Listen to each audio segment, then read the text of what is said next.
देखिए, सबसे पहले तो ऐसा है कि जो पूरे राष्ट्रीय लेवल का जो है और जो डब्ल्यूएचओ के जो नॉर्म्स हैं कि हर 1 लाख डिलीवरीज, चाहे वो आपकी सिजेरियन हो चाहे नॉर्मल हो, उस पे 87 डेथ्स तक को वो ओके मानते हैं कि भाई इतने तो हो ही जाती है। हम उस नॉर्म्स के अंदर हैं। अब ये दुर्भाग्य है और बहुत दुखद घटना है कि ये पिछले 2 महीने में काफ़ी हो गई। लेकिन इसके अंदर भी क्या है कि जैसे बीकानेर है, बीकानेर का कोटा से कोई को रिलेशन नहीं है। और कोटा वाले भी जो हमारी जो यहाँ जेके लॉन से आई थी, उन्होंने उन्होंने ये क्लियरली बता दिया कि जो हर महीने जो डेथ्स होती आई हैं, अगर आप साल का देख लो कितनी डेथ्स हुई हैं, कोटा में बढ़ी नहीं है, डाउन आई है। हाँ, एक पर्टिकुलर महीने में एवरेज खराब हो गया, ठीक है। दूसरा जैसे बांसवाड़ा है, बांसवाड़ा के अंदर आपके 4 केसेस थे, 4-5 केसेस जो रिपोर्ट किए, जो हमने वीसी पे सब बात की। एक केस गुजरात चला गया, एक लेडी गुजरात चली गई, तो अब कितने रह गए?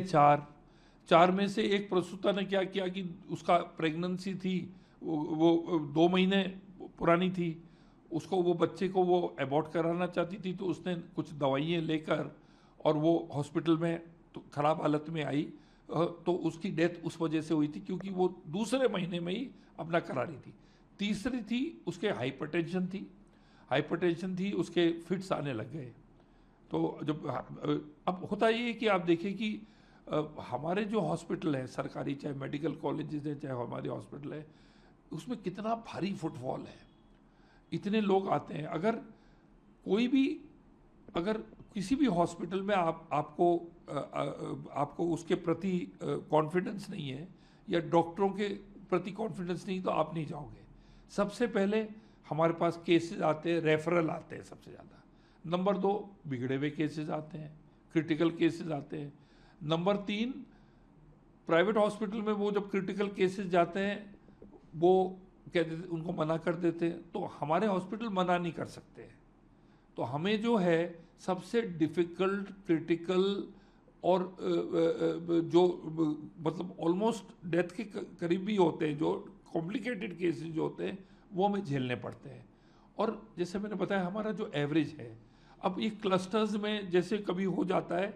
अब ये तो कांग्रेस के समय आपके 2011 के अंदर आपके 18 डेथ्स हुई हैं जोधपुर में, अकेले जोधपुर के अंदर 18 हुई हैं। 2012 के अंदर क्लस्टर में डेथ्स हुई हैं आपकी जयपुर में।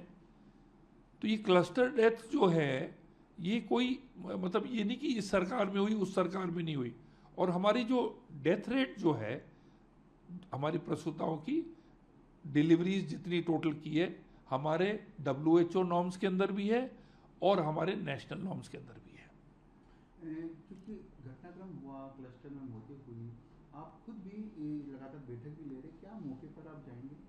मैं कल जा रहा हूँ भीलवाड़ा, वहाँ डिटेल मीटिंग लूँगा और परसों मैं जाऊँगा आपके बांसवाड़ा, और भी विस्तृत जानकारी लेके फिर आप लोगों को वहाँ अभी तो आज तो हमारी वीसी में बात हुई थी, हमारी पूरी टीम जा रही है, पूरी जांचें करेगी, और परसों के बाद जब मैं वापस आ जाऊँगा तो आपको विस्तृत जानकारी दे दूँगा। आप एम्स से भी हमने जोधपुर को हम कह रहे हैं कि एम्स को कि आप भी आके चेक कर लें, और इससे हमने एम्स को पहले भी बुलाया था, दोबारा भी बुलाने के तैयार है। हमें हमारे को कोई छुपाने के लायक कोई चीज़ हमने नहीं है, जो सामने है एक्चुअल जो है वो फैक्चुअल है।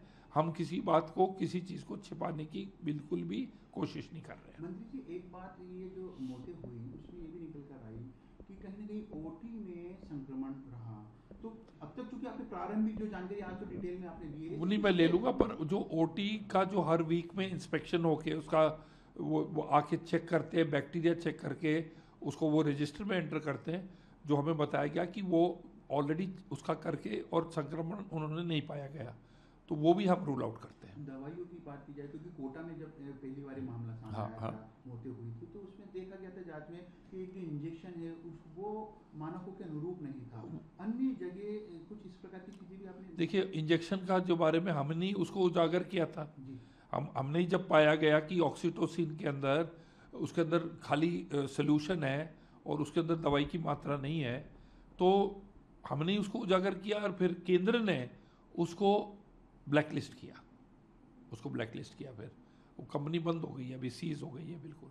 तो हम जो पाते हैं तो वो हम बताते भी हैं, क्योंकि सरकार का ध्येय है कि जितनी ज़्यादा लोगों को, गरीब लोगों को इस सरकारी अस्पतालों में सुविधा मिले, क्योंकि इसी को लेकर लगातार आप जो फंड भी आ रहा है, बजट भी आ रहा है, वो लगातार बढ़ रहा है चिकित्सा क्षेत्र की यदि बात की जाए। मैं आपको एक चीज़ बताऊं, जो हमारे जो एक्सपर्ट्स ने पाया गया, जी सबसे भारी चीज़ मैं बताऊं आपकी, ये क्या चीज़ लीड कर रहा है उनकी जो कंडीशन में जब आती है प्रसूताएं और जो डेथ्स हो रही है, उसका मेजर कारण है कि जो ग्रामीण लेवल के अंदर ये क्या है, पीएचसी सीएचसी में आती हैं। अब जब कॉम्प्लिकेटेड केस होता है तो फिर डिस्ट्रिक्ट हॉस्पिटल में रेफ़र करते हैं।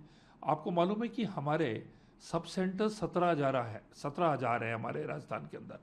जितने भी नए सब सेंटर्स बन रहे हैं उसके अंदर डिलीवरी का रूम है, वहाँ पर आपका सीएचओ डॉक्टर लेवल, एक जूनियर डॉक्टर लेवल का करीब करीब आदमी, आपकी नर्स प्लस आपकी जो आशा वर्कर जो है, वो सिंपल केसेस जो हैं उनको वहीं एक सब सेंटर में कर लेते हैं।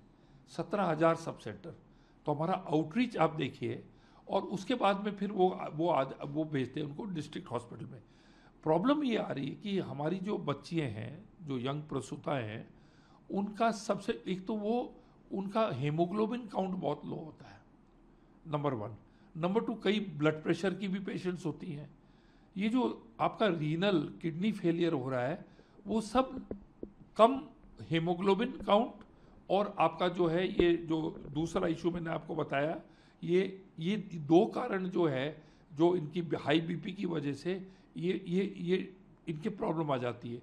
अब मैं सोचता हूँ कि हमें लोअर लेवल में जांचें कराकर, जो भी लेडी प्रेग्नेंट हो, जो जैसे उसके स्टेजेस बढ़े, उनको कम से कम आयरन की डेफिशिएंसी और हाई बीपी को चेक करना बहुत ज़रूरी है। ये अगर चेक हो जाए तो आपकी मौतें बिल्कुल ही शून्य के करीब आ जाएंगी।